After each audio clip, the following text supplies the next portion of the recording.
Kamusta mga PBA fans? Welcome PO sa ating YouTube channel, MC Sports PH. At narito ang resulta ngayong araw ng Biyernes September 13, 2024. First game ng PBA Double Header Friday ay sa pagitan ng San Miguel Beermen laban sa struggling Phoenix Fuel Masters. High-scoring ball game dahil nagpaulan ng 3 at 4 ang magkabilang teams. Pero sa huli ay wagi ang Beermen. Final score, 139-127. Best player of the game si Jordan Adams na kababalik lang matapos palitan noong nakaraang game ng SMB pero ipinakita ito ang kanyang halimaw na scoring game at tumapos ngayong gabi ng 49 points at 11 rebounds. Full score SMB 139. Adams 49, Perez 23, Fajardo 22, Lassiter 16, Cruz 9, Troano 8, Romeo 5, Tautua 4, Ross 3, Rosales, Brondial, Manuel, at Teng 0. Winless pa din ang Fuel Masters sa loob ng 7 games at nasa ilalim ng Group B standings. Pinuhat ng kanilang import na si Brandon Francis na kumamada ng 48 big points. Full score Phoenix, 127.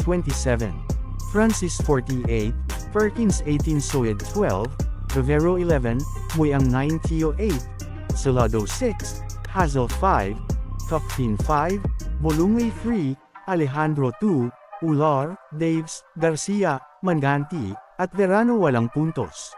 Sa second game ay laban sa pagitan ng top Group B teams, Barangay Ginebra at Rain or Shine. Panalo ang Ginebra kontra Rose sa score na 124-102. Na-injured man ang kanilang bigman na si Isaac Go ay humataw sa second half ang buong K-Bar angay sa pangunguna ni JB at all-around team effort para sa panalo ng Jeans. Best player of the game si Justin Brownlee na kumamada ng monster double-double 40 points at 10 rebounds. Full score Barangay Ginebra 124. Brownlee 40 J. Aguilar 21 Holt 18 Thompson 17 Abarientos 14 Ahanmisi 13 Garcia 1 Pinto, R. Aguilar, Ko, Adamos, Peshumal, at Go 0. Tila nakitaan ng kahinaan ng Rain or Shine sa larong ito kontra Jeans dahil sa magandang depensa sa kanilang import na si Aaron Fuller at sa dami ng turnovers ay bumulusok na sa final frame ng laro ng tambakan ng 20 mahigit ang mga bata ni Coach Yeng.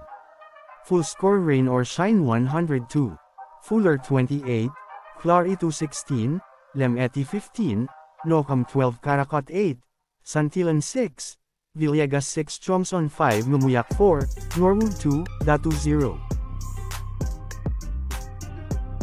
At narito naman ang ating updated PBA team standings as of tonight's game September 13, 2024.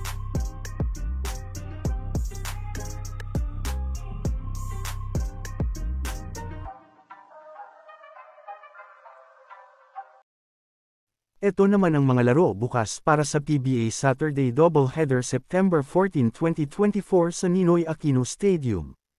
Para sa first game 5 p.m., Northport Batang Pier laban sa Meralco Bolts. At sa second game 7:30 p.m., Converge Fiber Xers kontra Terraformigit.